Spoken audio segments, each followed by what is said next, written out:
SCP-8596, Scopophobia, the Employee of the Month. The SCP Foundation is nothing if not pragmatic, earning them a reputation for often being cold and calculating as long as it gets the job done. Their stakes are very high, and so that often leads them into situations where morals and ethics are flexible, to say the least. One thing that they occasionally do is utilize anomalies themselves for their own purposes, despite their general ethos focused on containing any and all anomalies.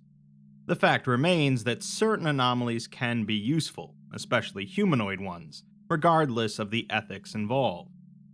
SCP-8596 revolves around a humanoid anomaly, and his continued usefulness to the Foundation.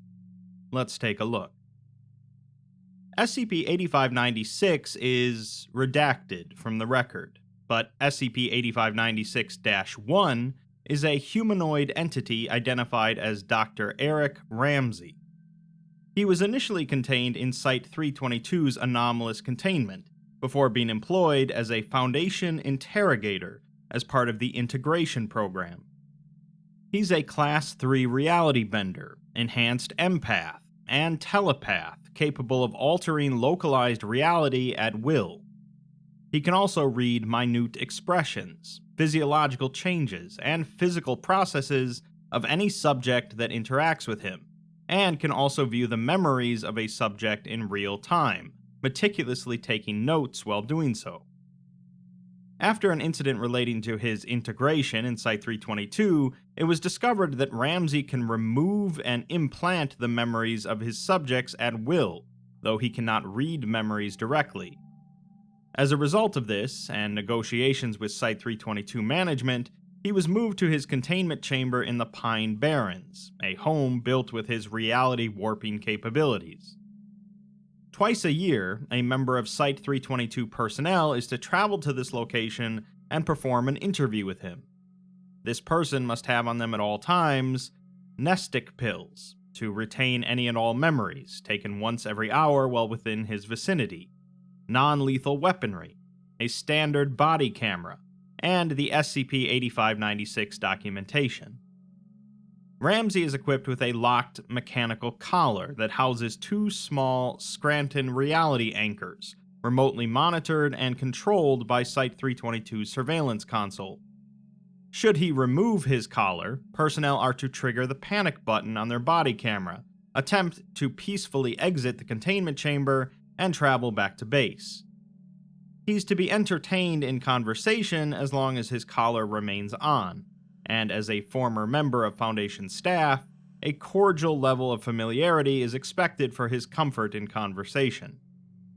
All interviews should ultimately lead the assigned staff to question what SCP-8596 is, and on rare occasions, Ramsey will initiate a conversation about 8596.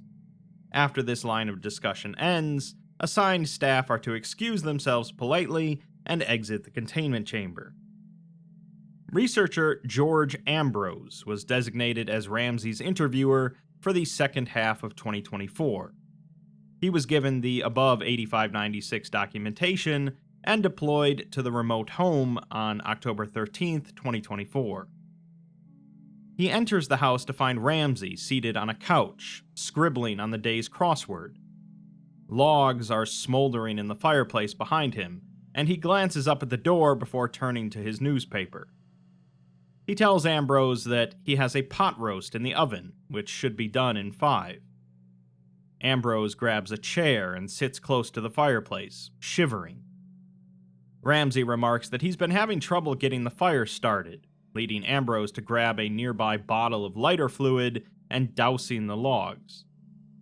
He tells Ramsey that he just needs a minute, calling him Eric. Ramsey asks if he's still allowed to call him that, and Ambrose says that it's actually encouraged for rapport. Ramsey stands, saying that the roast is done and asking if he would care to eat. Ambrose says that he's not hungry, despite his trip here taking 26 hours, so Ramsey says that he is hungry then. Also, if he was told not to take anything from him, imagine what eating together would do for their rapport. Ambrose pops a Nestic pill in his mouth and sits down at the table to eat. Ambrose eventually pulls out a sheet of paper and a pen, asking if they can start. Ramsey moves to a liquor cabinet and pours Ambrose and himself 2 glasses of bourbon, although Ambrose doesn't touch his. He asks Ramsey for his name, to make sure that he still knows it, and Ramsey spells his name out after downing his drink and pouring another. Ambrose then asks if he has had any violent thoughts lately, but Ramsey doesn't answer, instead asking why Ambrose is here. Director Lag came here not too long ago, and apparently he almost destroyed Site-322 with some machine he commissioned. Before him was Dr. Mooney, accused of embezzlement with that gumball machine they insist helps the site. Before that was Julian, after some creature got loose in his section. Ambrose wasn't sent here on his merits, he can tell that. Ambrose just says that he drew the short straw, and Ramsey asks if he's that unappealing, but Ambrose doesn't respond. Ramsey then asks what they told him, and Ambrose replies that they said he lost it. Ramsey says that that's a roundabout way of saying it, but sure, leading Ambrose to ask him to explain what happened. Ramsey asks in turn if he's ever had the pleasure of meeting the former Leandra Pollock. We're provided an ethics committee inquest for Dr. Leandra Pollock, who was accused of a number of crimes against the Foundation. She was accused of facilitating the death of researcher Ted Franklin after she suffered a nervous breakdown, attempting to dispose of the corpse of Franklin, which was covered in anomalous research material against the guidelines created by the Achromatic Abatement Department, threatening security personnel with an anomalous artifact so they would remove the incident's video footage, forcing said security personnel to consume a toxic cocktail of unprocessed amnestics, leading to permanent memory complications for those affected, and desertion. Ramsey says that his abilities are both a blessing and a curse. He could look around a bar and figure out which woman he had a chance of bringing home just by the twitch of some muscle on her face, or the way her eyes dilated in the light. He wasn't employed by the Foundation for no reason, although Ambrose corrects him to say, integrated. The curse of his whole ordeal is just that he knows people too well.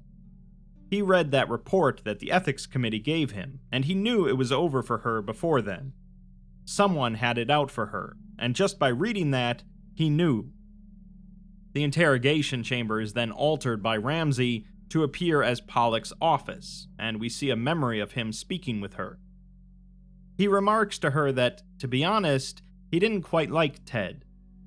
One thing he's always disliked about this site, not that he knows any of the others, is that it's a little lax here. He enjoys professionalism, and even though he's being forced to do this with her, he takes it seriously. Pollock replies that she takes her job seriously, and Ramsey says that he wasn't implying otherwise.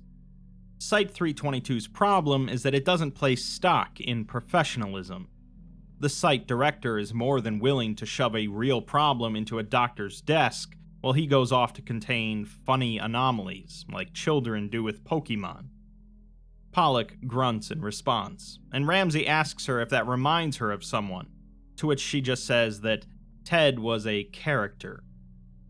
2 hours of the memory are redacted for brevity, as Pollock says that it was focused on submolecular studies. She was tasked with creating a way to destroy something efficiently from the atomic level, something that Site-43 wanted to ease their disposal of anomalous material.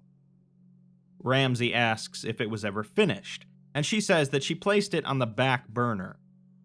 Ramsey tells her that he understands the pressure she's under, and he snaps his fingers, causing the room's security cameras to disappear. He asks if that has alleviated the pressure, and she says that it has, so he tells her that he needs her to work with him so he can alleviate even more pressure.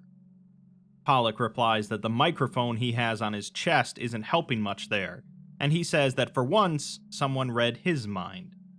He powers the microphone off, and 30 minutes pass until the cameras and microphones reactivate. Pollock is lying on the floor, crying, as Ramsey comforts her. He then nods to one of the cameras before security teams invade the room and remove Pollock. The office layout then dissolves, appearing like fading ocean waves as the home comes back into view. Pollock then admitted to the incidents that led to her arrest. Ambrose asks what was wrong with that, and Ramsey replies that she didn't do it. He allegedly placed the memory of the events in her head, and she was decommissioned. Ambrose swears in shock, asking why the hell he would do that, and Ramsey just says that they had it out for her. His job was never to get the truth. His job was to get the answers that the top wanted. Someone committed this crime, someone covered it up extremely well, and someone needed to take the fall, or else the Foundation looks weak. He asks Ambrose if he's ever been in one of those containment cells, and Ambrose says that he hasn't. Ramsey remarks that he bets that no one employed by the Foundation has spent the same amount in a containment cell as some of the anomalies they have locked in there. Even with the treats they give them to keep them sane, it's draconian. For him, he was in an 8x8 box, with a cot he was too big for. He had a cracked television with 3 news channels, 3 crossword puzzle books, human interaction with guards for around 3 minutes total per day, and a record player without any music.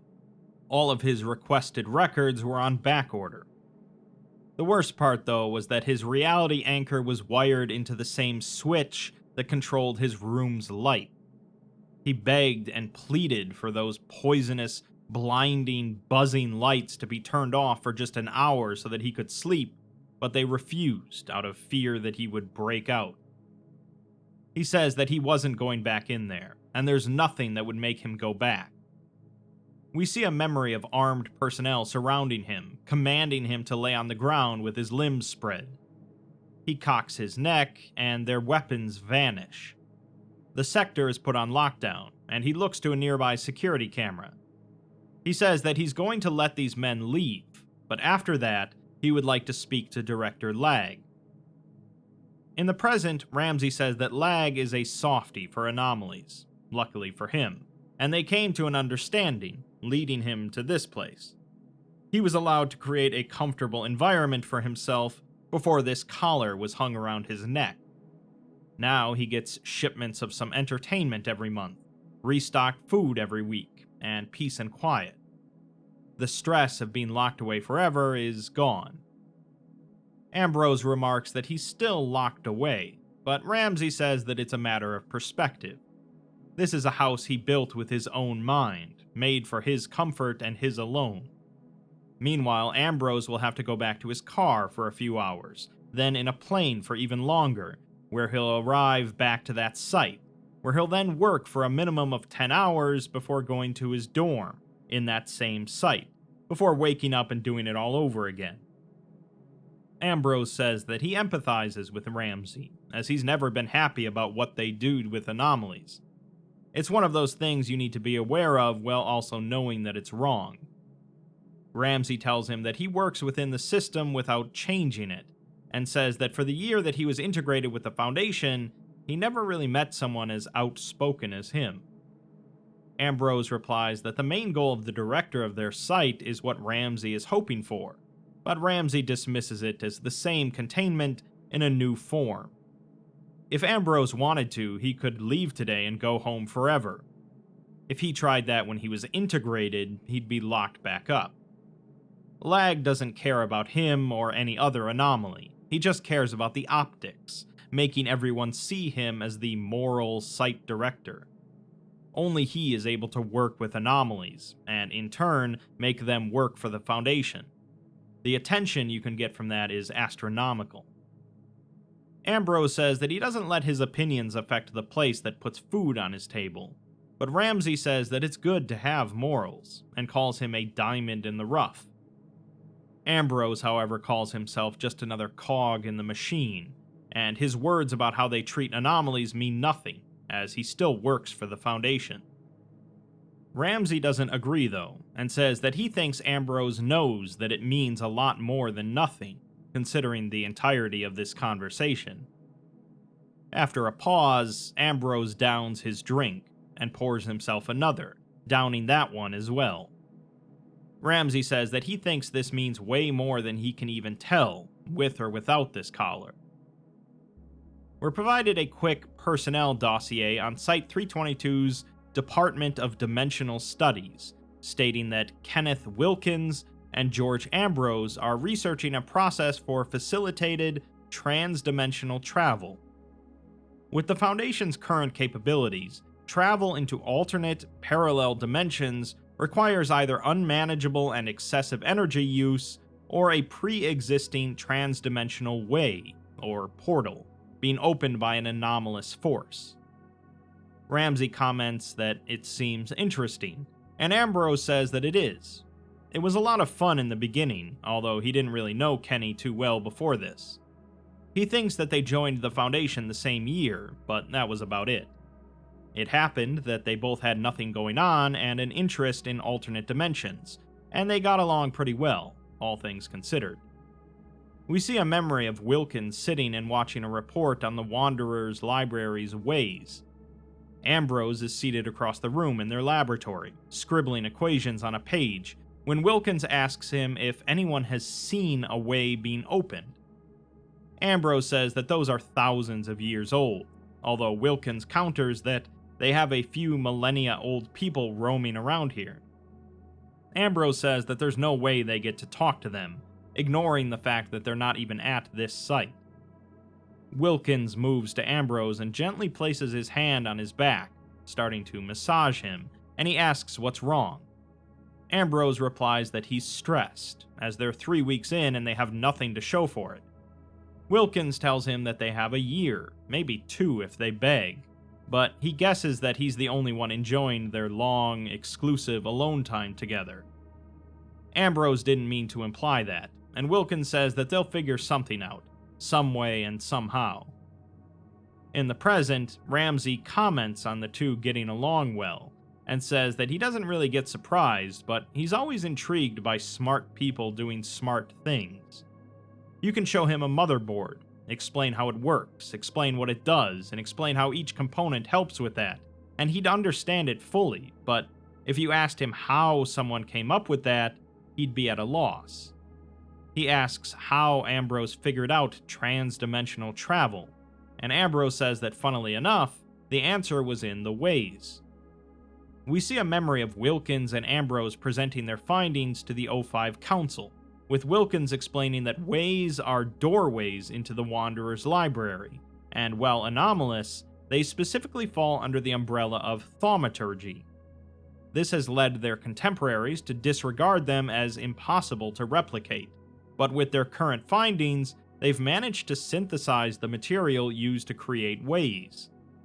Ambrose then powers a fume hood, and a beaker of metallic, rainbow-tinted liquid is spilt under the hood. As it sets, it gains a oil slick appearance. Ambrose says that before this presentation, he went ahead and placed an item in the dimension this way leads to, and he proceeds to reach into the way, pulling a green apple out of it. In the present, Ambrose says that it was a convincing presentation, enough to get them some more in the budget department and a few junior researchers to work with them. Ramsey remarks that their couple time was ruined, but Ambrose says that at this point, he had actually moved out of his dorm and into Wilkins' place. His sister said it was too fast, but sometimes you just know. Ramsey says that what he doesn't understand is how you go from what he assumes is an empty pocket dimension to trans-dimensional travel. Ambrose replies that as stupid as it might sound, it's all magic. In another memory of the O5 Council presentation, Wilkins says that on a technical level, the library's ways are programmed to enter into the library and out to the desired location based on a frequency. Every universe emits its own frequency, and each location within that universe has its own frequency all the way down. The trouble is just in channeling it. This is something that's like breathing to the librarians, but for them, it requires much more tuning and failing before they get something workable. Ambrose retrieves a second beaker of the liquid, takes a brush, and paints a door-sized way on the wall under the fume hood. He takes a blade from his pocket and whispers in an unknown language at it, causing it to radiate a purple glow. He then slices his hand, rubbing the blood on his palm and fingers and holding his hand near the way, struggling to keep it close. He gasps as 7 glowing purple strands of energy shoot from the cut and attach to the edges of the way. He closes his eyes, and with his other hand he gently pushes, pulls, and twists the strings. Behind the council, a crack in reality begins to form. Ambrose pulls the final strand and a second way appears, shaking the room. Wilkins enters the original way, exiting behind the council. The two later exit the meeting silently, pacing down the hall. Smiles grow on both of their faces, and when they enter the elevator, they begin celebrating and hugging each other. Wilkins grabs Ambrose's neck and shouts happily into his face before the two kiss. Ramsey remarks that that is amazing, and Ambrose agrees, but says that it still wasn't trans-dimensional travel. It was a portal on Earth.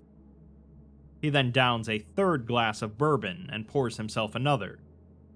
He says that they needed trans-dimensional travel, which, at its core, is reasonably easy. You just grab a different main frequency and build from there. The trouble is that there are infinite dimensions and infinite frequencies. It would take him a lifetime to sift through everything available to find just one specific dimension, let alone what the Overseers were asking. This was going to be a part of their early warning system, so they needed nearly exact replicas of their universe. Exact replicas are easy to find, just by tuning the frequency up or down a micrometer in or out on that third strand, but near duplicates are a lot harder. They found one eventually. Just one. We see a memory of an autonomous drone flying out of a way, and Ambrose and Wilkins are nearby, both disheveled and clearly lacking sleep. Wilkins says that the frequency looks perfect, and he moves to hug Ambrose, who barely reciprocates. Ambrose remarks on how exhausted he is, and wonders how Wilkins keeps up this energy. He thinks that they should call it here and head home, making a request for a hazmat team to scope the area out, but Wilkins insists that they have to go in. Ambrose calls him crazy and says that going through the way without telling anyone first would be stupid. This is their job, and it has standards and procedures they have to follow. Wilkins still insists, however, and says that they're at the forefront of some of the best research that's ever been done on this topic. He doesn't want the first person to enter a man-made trans-dimensional portal to be some former military no-name. He insists that they deserve credit, and although Ambrose says that they'll get it, Wilkins challenges him to name one NASA scientist who worked on the Apollo project. Ambrose says that he'll just close the portal, but Wilkins walks over and shoves his hand through, saying that he's fine. Ambrose then says that he's not going to watch this, and he'll see him at home. He then left, and those were the last words that he knows Wilkins heard from his mouth. The dimension was an alternate Earth, nearly what they were looking for, but the major divergence was that the air had a parasitic, microscopic, airborne organism living in it. Billions, if not trillions of them, and everything there evolved to live symbiotically with it. He walked into the lab the next morning to see the hazmat team carting Wilkins' body out and fumigating the entire sector. He downs another glass of bourbon, but Ramsey grabs the bottle from him when he attempts to pour another.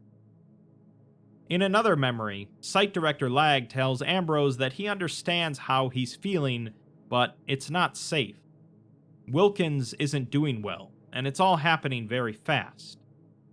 He's really sorry, and he can't imagine what Ambrose is going through right now, but he has to view this objectively.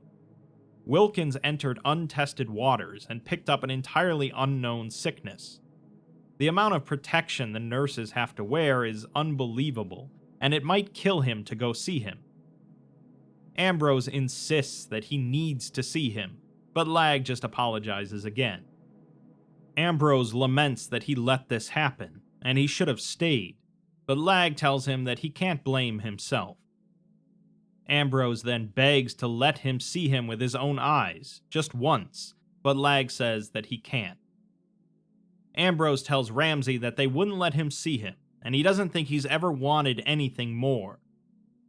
Ramsey says that it's awful, although he understands why they wouldn't let him. Ambrose says that all they kept telling him was that it wasn't safe, as he was contagious and he was dying. We see a memory of a way opening in Lag's office, and Ambrose exits it, wielding a crowbar. He finds a locked drawer at Lag's desk, and opens it with the crowbar, retrieving Lag's spare keycard and a pistol. He explains that Lag went home every night around 2 in the morning, and he knew that the security guys had a smoke break at 3:15 every night, giving him a window of about 5 minutes. Another way is open in the site's surveillance console, and Ambrose scans Lag's credentials, gaining admin privileges on the system. He sifts through camera feeds, eventually finding the medical bay, locating a room that's marked as occupied but has no surveillance. He says that there weren't any cameras in his room, although he doesn't know why. He had turned off the rest of the cameras, but he left the key card, and he guesses that there was an alert that the cameras were turned off, so the site was put on lockdown. He just wanted a video of their last time together, and just wanted to be able to see his face. They were so busy with work, they never got a picture together, and he wonders how that's even possible. He started to forget his face, although he could remember the feelings he felt when he saw him. He just wanted something to look at to remember him, something that was them. He went back to his lab and grabbed a body camera, as he just wanted to get a video of them hugging. We see a memory of Ambrose breathing heavily, sounding like he's holding back tears. He pulls the final purple strand extending from his hand and enters the way, exiting into a medical bay room. To the room's far left is a white bed, and a sheet covers something laying on it. Various medical devices, including IV therapy machines, ventilators, and heart rate monitors, beep and buzz loudly. He says that the room was empty, and nothing was in there to make him believe that Wilkins was as contagious as he was told. He approaches the bed and removes the sheet, seeing the body of Wilkins. He's extremely emaciated, with little to no fat or musculature on his body, and his skin looks more like cracked, flaking porcelain than flesh, giving him a doll-like appearance. His eyes are open, unblinking, and tinged green and cloudy. A mass is seen writhing in his stomach, and Ambrose falls to the ground, wailing. In the present, tears are streaming down Ambrose's face, and he says that he may have laid there for seconds or years crying. He couldn't tell. The only thing that broke him out was an alarm. A single security officer enters the room, calling for Ambrose to exit the room with his hands raised. The security officer continues to insist that he exit the room, but Ambrose ignores him, just asking why Wilkins looks like this, and if they're keeping him alive. The security officer eventually says that it's not their choice, and tells Ambrose that they'll get him amnestics. In response, Ambrose shoots the guard in the chest, and begins pacing the room in hysterics. He eventually vomits on the floor and approaches Wilkins' body. Inaudible dialogue is heard, and then another gunshot rings out. Ambrose grabs his body camera and the shell casings and exits the room. In the present, Ambrose is standing over the sink, gagging, and Ramsey places a hand on his shoulder. Ambrose asks what he did, and Ramsey suggests that he put him out of his misery. Ambrose says that he had to, as he couldn't leave him like that. Ramsey looks him in the eyes and tells him to focus, asking what happened next. Ambrose insists that he had to, and then says that he opened another way, the one where they had put the apple during their presentation. He starts to break down, but Ramsey tells him again to focus. Ambrose says that he grabbed the bed and put Wilkins in there, along with the guard and the camera, leaving them in that cold, empty place. Ambrose continues to cry into the sink, and then Ramsey unclips his collar and removes it. The walls of the house begin rippling like ocean waves before fading away entirely. An interrogation chamber is revealed, and Ramsey looks to a security camera, nodding. Security teams invade the room and remove Ambrose, and Lag enters as they leave. He says that that was absolutely amazing, and Ramsey thanks him, handing him the collar. Lag says that that was much faster than he thought it would be, although Ramsey says that he watched maybe 2,000 tapes on the guy and hoped it would be shorter. Lag remarks that the story he threw in there about the researcher he falsely convicted was especially nice, and the ethics committee is going to be very happy that they didn't have to go on trial here. Ramsey replies that he hired him for a reason, and tells him to scrub that description of him from the document, as he doesn't want anyone reading that. Lag is happy to oblige, saying that Ambrose was in isolation for a month and still wouldn't say a word, congratulating him again on his great work. Ramsey then says that he'll take care of the rest of the paperwork. We're given a note stating that the pseudonym of SCP-8596-1 has been removed from this document. Any remaining information referencing 8596-1 should be submitted to Site-322's RISA representative so that it may be deleted from this file. Ramsey's faux designation, its addition to this file, and its deletion from this file were all approved by 05-3. We then see the actual document for SCP-8596, which was the body of Kenneth Wilkins. Wilkins was originally employed in the Department of Dimensional Studies, tasked with creating an affordable, replicable method of transdimensional travel.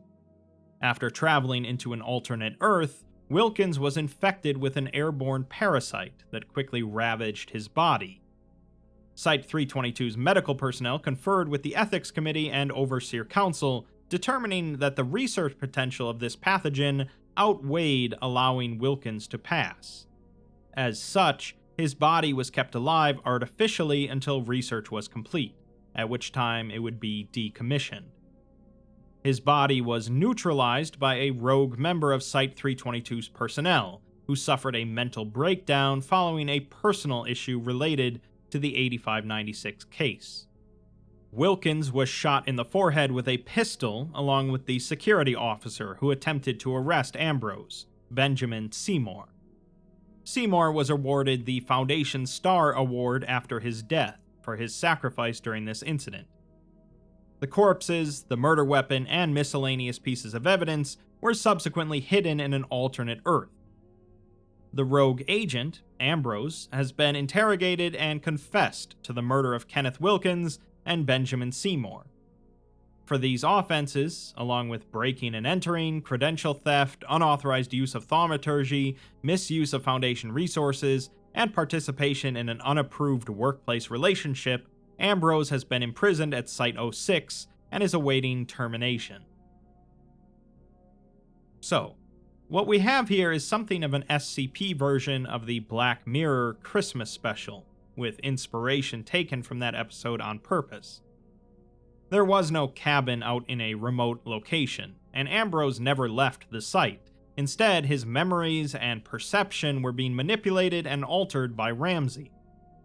Ramsey was not, in fact, in containment, but is still actively working for the Foundation to interrogate criminals in order to extract confessions. Ambrose had been in solitary confinement for a month at this point, and still had said nothing about his crime, meaning that the Foundation was going to have to give him a trial. To avoid this, they used Ramsey to bring out a confession, and we can see how Ramsey manipulated him throughout the conversation, sympathizing with him and offering him alcohol to loosen him up. This is certainly not the Foundation at their best, when it comes to ethics, but it does showcase their cruel efficiency to maintain their operations. It's very likely that Ambrose was going to be terminated no matter what, so all they really focused on was saving themselves some time and effort in avoiding a trial. In a better world, perhaps they would have made accommodations to allow Ambrose to see Wilkins one more time, but perhaps also in a better world, Wilkins wouldn't have thrown his life away so carelessly. In the end, Wilkins is dead, Ambrose is to be terminated, Ramsey continues to dutifully serve the Foundation regardless of ethical concerns, and the Foundation continues to march forwards.